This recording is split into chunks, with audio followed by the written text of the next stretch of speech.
Hi friends, मैं हूं अनिल। स्वागत करता हूं आप सभी का फिर से अपने YouTube चैनल नेटवर्क का फंडा में। आज हम लोग इस वीडियो में सीखेंगे इंटर वीलैन राउटिंग, एक बिल्कुल advance technology router on stick method से। ये तीन मेथड्स हमने पहले डिस्कशन किए थे, traditional inter VLAN routing, router on a stick और switch base inter VLAN routing, जिसमें ट्रेडिशनल इंटर वीलैन राउटिंग और switch base inter VLAN routing के वीडियोस पहले अपलोड हो चुके हैं और राउटर ऑन स्टिक आज हम लोग इस वीडियो में देखेंगे। तो router on stick inter VLAN routing का जो बेसिक कॉन्सेप्ट है वो क्या है कि जो ट्रेडिशनल राउटिंग थी, ट्रेडिशनल इंटर वीलैन राउटिंग थी, उसके अंदर होता क्या था कि जितने वीलैन होते थे स्विच से राउटर के बीच में उतने डेडिकेटेड फिजिकल लिंक्स अवेलेबल कराने होते थे। जैसे इस एग्जांपल में 3 वीलैन्स है, वीलैन 10, वीलैन 20 एंड वीलैन 30। तो स्विच 1 से राउटर 1 के बीच में 3 इंटरफेसेस रखने होते थे और नंबर ऑफ वीलैन ज़्यादा होने की केसेस में नंबर ऑफ डेडिकेटेड लिंक ज़्यादा रखने होंगे और राउटर के पास उतने इंटरफेस अवेलेबल कराने होंगे जो प्रैक्टिकली पॉसिबल नहीं था। प्रॉब्लम को ओवरकम करने के लिए inter VLAN routing, router on stick method सबसे सुटेबल मेथड है। तो इस मेथड में फंक्शन होता कैसे है, सबसे पहले फिर से देखते हैं एक बार। ARP रिक्वेस्ट यहाँ से जनरेट हो रही है, किस लिए जनरेट हो रही है? राउटर के इस इंटरफेस का जो IP एड्रेस है वो उस IP एड्रेस के अगेंस्ट में MAC एड्रेस रिकवर करने के लिए। फ्रेम यहाँ पहुंचा, उसमें वीलैन नंबर 10 टैग होगा क्योंकि ये PC जिस इंटरफेस पे या जिस पोर्ट पे कनेक्टेड है उसमें वीलैन नंबर 10 कॉन्फ़िगर था, तो 10 ट्रांसमिशन पाथ में 10 टैग हो जाएगा और ये टैग्ड 10 ARP रिक्वेस्ट यहाँ राउटर के पास पहुंचेगा। राउटर इसका रिप्लाई करेगा, रिप्लाई जो इंटरफेस यहाँ पे 10 वीलैन में होगा वहीं से रिप्लाई आएगा और वो रिप्लाई आने के बाद यहाँ पे अनटैग होगा वो जो वीलैन नंबर 10 था, क्योंकि यहाँ से रिसीविंग एंड में आ रहा और यहाँ पे ARP रिप्लाई रिसीव हो जाएगा। ARP रिप्लाई रिसीव होने से इस इंटरफेस का जो MAC एड्रेस है वो इस PC को पता लग गया। अब ये डायरेक्टली इसका MAC एड्रेस लिख के मैसेज को सेंड कर सकता है। अब मैसेज सेंड कैसे होगा? यूनिकास्ट मैसेज जाएगा, वीलैन नंबर टैग होगा, यहाँ पे टैग होने के बाद मैसेज 0/1 का के ऊपर जो एक सब इंटरफेस क्रिएट किया जाएगा, उस सब इंटरफेस के ऊपर जो IP एड्रेस क्रिएट होगा वीलैन नंबर 10 के लिए। सब इंटरफेस बोलने का मतलब क्या है कि इस राउटर के ऊपर एक ही फिजिकल इंटरफेस है और उस फिजिकल इंटरफेस को लॉजिकली सेपरेट किया जाएगा मल्टीपल इंटरफेसेस में, जिसको हम लोग सब इंटरफेस बोलेंगे। ये प्योरली लॉजिकल इंटरफेसेस होंगे और वो फिजिकल इंटरफेसेस के ऊपर ही बनाए जाते हैं। जैसे वीलैन 10 के लिए जब क्रिएट करेंगे यहाँ पे तो एक इसी इंटरफेस के ऊपर एक सब इंटरफेस क्रिएट करेंगे और उसके ऊपर IP प्रोवाइड कर देंगे। वीलैन 20 के लिए यहाँ पे एक सब इंटरफेस क्रिएट करेंगे और वीलैन 30 के लिए भी यहाँ पे एक सब इंटरफेस क्रिएट करेंगे और तीनों ही सब इंटरफेसेस पे अलग अलग IP एड्रेसेस प्रोवाइड कर देंगे। इसकी डिटेल्स जब हम लोग कॉन्फ़िगरेशन करेंगे वहाँ पे और अच्छे से आपको समझ में आएगी। यूनिकास्ट मैसेज यहाँ पहुँच गया, इसके बाद ये राउटिंग टेबल चेक करेगा कि इसके ऊपर डेस्टिनेशन एड्रेस क्या लिखा हुआ है। यहाँ पे देखिए 0/0.10 मीन्स ये वीलैन नंबर 10 के लिए नेटवर्क एड्रेस ये है और वीलैन नंबर 30 के लिए नेटवर्क एड्रेस ये है। उस पैकेट के ऊपर जो भी डेस्टिनेशन एड्रेस लिखा होगा राउटर अपनी राउटिंग टेबल में वो एड्रेस चेक करेगा और उस इंटरफेस के ऊपर पैकेट को फॉरवर्ड कर देगा। तो 0/30 का अगर लिखा हुआ है तो ये 30 पे इसको फॉरवर्ड करेगा और फॉरवर्डेड मैसेज फिर वहाँ से डेस्टिनेशन का एड्रेस पता करने के लिए ARP रिक्वेस्ट भेजी जाएगी और ARP रिक्वेस्ट में जो कि मैसेज यहाँ से ट्रांसमिट होना शुरू हो रहा है उसके ऊपर वीलैन नंबर 30 टैग होगा और टैग मैसेज स्विच के पास आएगा। स्विच टैग को रिमूव करेगा क्योंकि वो पैकेट को डिलीवर करा रहा है, डिलीवरी के टाइम में टैग रिमूव होगा और जब पैकेट ट्रांसमिट होते हैं उस समय टैग लगता है, टैग ऐड होता है और इस तरीके से ये PC3 के पास ARP रिक्वेस्ट पहुंचा। PC3 का मैक एड्रेस राउटर को पता लग जाएगा और यहाँ से एक रिप्लाई मैसेज जाएगा। रिप्लाई मैसेज में अगेन ये VLAN नंबर 30 टैग होगा क्योंकि वो 30 इंटरफेस पे कनेक्टेड था। ARP रिप्लाई वहाँ पहुँच गया और ARP रिप्लाई पहुँचने के बाद राउटर को PC3 का मैक एड्रेस रिकवर हो जाएगा और उसके बाद वहाँ से जब पैकेट यूनिकास्ट होंगे तो उसके ऊपर VLAN नंबर 30 टैग होके आएगा, स्विच के पास पहुँचेगा, स्विच उस VLAN को टैग रिमूव करेगा 30 को और PC3 को डिलीवर कर देगा। ये इंटरफेसेस और सब interfaces based router on stick inter VLAN routing का बेसिक कॉन्सेप्ट है। अब इसका कॉन्फ़िगरेशन कैसे करते हैं वो हम लोग सिस्को पैकेट ट्रेसर में देखेंगे। ये वही नेटवर्क है जो हम लोगों ने VLAN के कॉन्फ़िगरेशन में देखा था, जिसमें 2 स्विचेज हैं, दोनों स्विचेज एक लिंक से ट्रंक लिंक के ऊपर कनेक्टेड हैं और इस स्विच का 0/1 एंड 2 पे VLAN 10 है, 0/3 एंड 0/4 पे VLAN 20 है और सिमिलरली इस स्विच के अंदर भी ऐसा ही है। अब इन VLAN 10 और VLAN 20 के बीच में कम्युनिकेशन स्टैब्लिश कराना है तो उसके लिए एक राउटर प्लेस करना पड़ेगा, क्योंकि सभी VLAN आपके जो इंटरफेसेस हैं, सभी VLAN के जो नेटवर्क एड्रेसेस है वो अलग अलग हैं और अलग अलग network address, different network addresses के बीच में कम्युनिकेशन कराने के लिए आइदर राउटर की रिक्वायरमेंट होती है या लेयर 3 स्विच की रिक्वायरमेंट होती है। तो लेयर 3 स्विच को लेकर हमने SVI यूज़ करते हुए आपको राउटिंग प्रीवियस वीडियो में दिखाई थी और एक ट्रेडिशनल राउटिंग के थ्रू, जो कन्वेंशनल राउटिंग होती है उसके थ्रू भी राउटर से हमने आपको इंटर VLAN राउटिंग दिखाई थी। लेकिन यहाँ पे एक special method router on stick use करेंगे। राउटर ऑन स्टिक का मतलब क्या है, यहाँ पे एक राउटर होगा और इस स्विच से सिर्फ एक फिजिकल लिंक इस राउटर को कनेक्ट करेगा और उस फिजिकल लिंक के ऊपर जितने भी 0/6 से इस राउटर के 0/0 को हमने कनेक्ट कर दिया, ये इस लिंक के ऊपर VLAN 10 का भी ट्रैफिक फ्लो करेगा, VLAN 20 का भी ट्रैफिक फ्लो करेगा और जो इसका डिफ़ॉल्ट VLAN 1 है उसका भी ट्रैफिक फ्लो करेगा। और अगर आपने यहाँ पे कुछ एडिशनल VLAN और भी बना रखे हैं, VLAN 30, 40, 50, तो उनका भी ट्रैफिक इसी इंटरफेस, इसी लिंक के ऊपर फ्लो करेगा। तो होता क्या है कि एक सिंगल स्टिक के ऊपर ये राउटर कनेक्टेड है, पूरे नेटवर्क को सर्व कर रहा है, इसलिए इस आर्किटेक्चर को router on a stick configuration बोला जाता है। तो राउटर ऑन स्टिक मेथड से इंटर VLAN राउटिंग कैसे कराई जाएगी, उसके लिए क्या क्या चीज़ें करनी होंगी। यहाँ पे VLAN पहले से क्रिएटेड है इसलिए उस पोर्शन पे हम लोग ज़्यादा डिस्कशन नहीं कर रहे हैं। अब एडिशनल VLAN क्रिएट करने के बाद एडिशनल क्या चीज़ें करनी होंगी। राउटर के इस इंटरफेस के ऊपर सबसे पहले हम लोग कुछ सब इंटरफेसेस क्रिएट करेंगे। सब इंटरफेसेस देखिए यहाँ पे 0/0.10 हमने लिखा, ये VLAN 10 को सर्व करने के लिए एक सब इंटरफेस क्रिएट करेंगे और 0/0.20 एक दूसरा सब इंटरफेस क्रिएट करेंगे इसके ऊपर। सब इंटरफेस क्रिएट करने का मतलब क्या है कि VLAN 10 के लिए जो पैकेट, जो गेटवे होगा वो सब इंटरफेस 10 पे होगा और VLAN 20 के लिए जो गेटवे एड्रेस होगा वो सब इंटरफेस 20 पे होगा।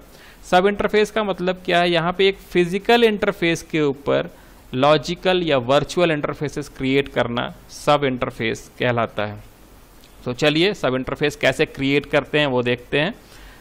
राउटर के CLI मोड में गए, यहाँ पे नो लिखा और इनेबल config t INTFA 0/0, ये तो फिजिकल इंटरफेस है INTFA 0/0। इसके बाद एक पीरियड या डॉट लगा के और एक रैंडम नंबर कुछ भी दे सकते हैं। यहाँ पे हम 10 इसलिए लिख रहे हैं ताकि हम लोगों को ये याद रहे कि हमने जो ये 0/0.10 जो हमने क्रिएट किया है वो VLAN 10 के लिए क्रिएट किया है। देखिए जैसे ये 10 क्रिएट किए, यहाँ पे जो कॉन्फ़िग प्रॉम्प्ट था वो config- सब इंटरफेस हो गया, मीन्स एक सब इंटरफेस क्रिएट हो गया। इसको नो शट कर देते हैं और इसके ऊपर एक IP एड्रेस प्रोवाइड कर देते हैं। तो IP एड्रेस,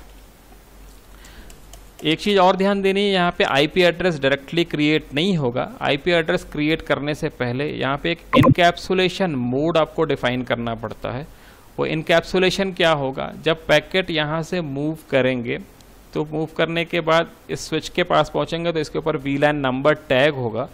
वो टैग्ड VLAN जब यहाँ पे पहुँचेगा तो उसके ऊपर कौन सा VLAN टैग होगा और उस टैग VLAN का बिट पोजीशन क्या होगा उसको बताने के लिए, वो बिट कौन सी पोजीशन पे होगा वो बताने के लिए एक इनकैप्सुलेशन मोड डिफाइन किया जाता है, जो .1q हम लोग यहाँ पर डिफाइन करेंगे। .1q के अलावा एक दूसरा इनकैप्सुलेशन मोड भी है ISL, लेकिन वो वेंडर इंडिपेंडेंट नहीं है, वो सिर्फ सिस्को डिवाइसेस में सपोर्ट करता है, बाकी डिवाइसेस में वो सपोर्ट नहीं। इसलिए यहाँ पे हम लोग एक ऐसा इनकैप्सुलेशन मोड डिफाइन करेंगे .1q जो सभी डिवाइसेस के लिए अंडरस्टैंडेबल होगा। तो इसके लिए कमांड होगा इनकैप्सुलेशन .1q और इसके बाद आपको ये VLAN नंबर यहाँ पे प्रोवाइड करना पड़ेगा कि यही VLAN नंबर वहाँ पे टैग होगा। ये 0/0.10 एक सब इंटरफेस क्रिएट हो गया जो VLAN 10 को सर्व करेगा। एक दूसरा इंटरफेस इसी तरीके से क्रिएट करते हैं हम लोग INTFA 0/0.20, ये VLAN 20 के लिए हम लोग क्रिएट कर रहे हैं। और फिर यहाँ पे भी इनकैप्सुलेशन .1q और इसका VLAN ID 20 और फिर इसके बाद इसके ऊपर IP एड्रेस प्रोवाइड कर देंगे। तो 0/0.10 के ऊपर हमने IP एड्रेस प्रोवाइड नहीं किया है, 0/0.20 के ऊपर भी IP एड्रेस प्रोवाइड नहीं किया है। तो चलिए इनके ऊपर IP एड्रेसेस पहले प्रोवाइड कर देते हैं। 0/0.20 सब इंटरफेस में अभी हम लोग हैं, यहाँ पे IP एड्रेस प्रोवाइड कर देते हैं। IP एड्रेस 10.10.20.10 जो हम लोगों ने पहले से प्लान कर रखा था। और इसी तरीके से दूसरे इंटरफेस के ऊपर भी हम लोग IP एड्रेस प्रोवाइड कर देंगे INTFA 0/0.10। ये इसीलिए हमने बोला था कि अगर हम लोग ये याद रखेंगे कि कौन सा VLAN के लिए कौन सा सब इंटरफेस क्रिएटेड है, इसलिए यहाँ पे जो नंबर डालते हैं जनरली ये नंबर VLAN का नंबर ही डाल देते हैं। लेकिन ये कोई हार्ड एंड फास्ट रूल नहीं है, यहाँ पे आप कोई भी एक नंबर रैंडम नंबर डाल सकते हैं। एक IP एड्रेस हम लोग प्रोवाइड कर देते हैं। इनकैप्सुलेशन फिर से लिख देते हैं IP एड्रेस 10.10.10.10 और स्पेस 255.255.255.0। ये इस राउटर के दोनों इंटरफेसेस इसके ऊपर दो इंटरफेसेस क्रिएट हो गए। लेकिन इंटरफेसेस क्रिएट होने के बाद भी यहाँ पे ये जो बबल्स है वो बबल्स अभी भी रेड दिखाई दे रहा है, क्योंकि ये फिजिकल इंटरफेस अप नहीं हुआ है। तो इसका फिजिकल इंटरफेस को सबसे पहले अप कर लेते हैं INTFA 0/0 और इसको नो शट कर देते हैं। नो शट करना मतलब लॉजिकली अप करना, जैसे ही आप नो शट करेंगे ये अप हो गया। अब इस राउटर के इंटरफेसेस के ऊपर अगर IP एड्रेस आप चेक करना चाहते हैं कि IP एड्रेस क्या क्या प्रोवाइड हुआ है, तो कमांड चलाएंगे do show IP interface brief. Do show IP interface brief command चलाते ही देखिए यहाँ पे हम लोग को ये दिखने लगा कि 0/0 जो फिजिकल इंटरफेस है उसके ऊपर कोई भी IP एड्रेस प्रोवाइड नहीं है, और 0/0.10 के ऊपर IP एड्रेस ये प्रोवाइड है, और 0/0.20 के ऊपर ये IP एड्रेस प्रोवाइड है। 0/0.10 एक सब इंटरफेस और 0/0.20 दूसरा सब इंटरफेस इसके ऊपर क्रिएटेड है, और दोनों के ऊपर IP एड्रेस प्रोवाइड कर दिए गए हैं। इसके बाद ये जो स्विच है, इस स्विच से ये 0/6 इंटरफेस 0/6 पोर्ट जो स्विच का है, यहाँ से हम लोगों ने इस राउटर को कनेक्ट किया है। इस 0/6 पोर्ट को, स्विच पोर्ट को ट्रंक मोड में कॉन्फ़िगर करना होगा। ट्रंक मोड में क्यों कॉन्फ़िगर करना होगा? क्योंकि VLAN 10 का भी ट्रैफिक इसी इंटरफेस से जाएगा, VLAN 20 का भी ट्रैफिक इसी इंटरफेस से जाएगा, और अगर इसका डिफ़ॉल्ट VLAN जो 1 है उसका भी ट्रैफिक कहीं से जनरेट होता है तो वो भी इसी इंटरफेस से जाएगा। इवन दो यहाँ पे अगर 10, 20 एंड 1 के अलावा कोई और VLAN भी क्रिएट होता है तो उसका भी ट्रैफिक इसी इंटरफेस से जाएगा। और हमने आपको बताया था कि किसी स्विच का वो पोर्ट जिसके ऊपर से एक से ज़्यादा VLAN का ट्रैफिक फ्लो करता है, वो पोर्ट ऑलवेज ट्रंक मोड में कॉन्फ़िगर होता है। तो 0/6 को ट्रंक मोड में कॉन्फ़िगर कर देते हैं। Enable config t INTFA 0/6 switch port mode trunk.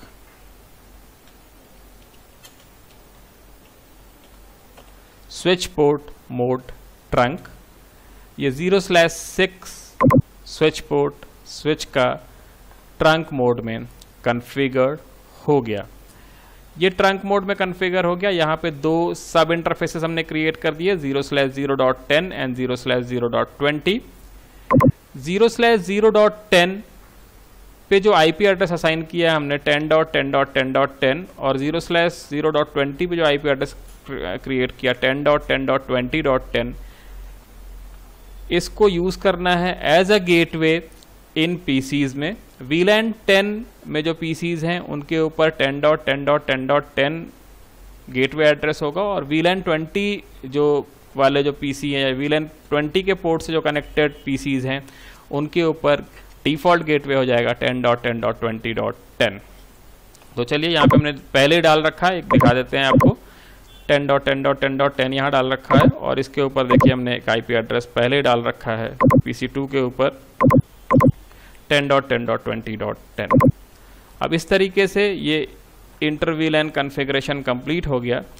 इसको चेक करते हैं कि ये इंटर VLAN राउटिंग हो रही है या नहीं हो रही है। तो इंटर VLAN पिंग करके देखते हैं, PC 0 से PC 6, 7, 2 या 3 किसी को भी पिंग करके देखते हैं।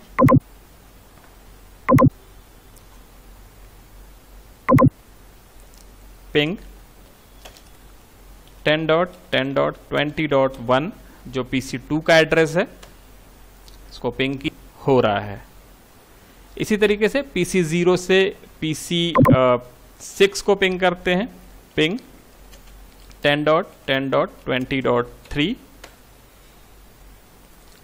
और अगर PC 6 पिंग होता है मीन्स ये भी हो रहा है। वाइस वर्सा करके देख लेते हैं एक बार। इधर के किसी PC 2 से PC 01 और PC 4 या 5 को पिंग कर लेते हैं।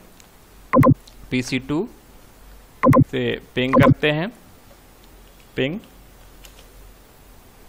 10.10.10.2 ये PC 1 का एड्रेस है जो VLAN नंबर 10 से कॉन्फ़िगर्ड स्विच पोर्ट से कनेक्टेड है और जहाँ से हमने पिंग किया ये VLAN नंबर 20 है। VLAN नंबर 20 से VLAN नंबर 10 पिंग हो रहा है। इस तरीके से ये inter VLAN routing by using method router on stick, ये कॉन्फ़िगरेशन आपकी नॉलेज को बढ़ाएगा ऐसी उम्मीद करते हैं। और अगर आपको मेरा वीडियो पसंद आया है तो वीडियो को लाइक करिएगा, कमेंट करिएगा, अपने दोस्तों को शेयर करिएगा। वीडियो को लास्ट तक देखने के लिए थैंक यू।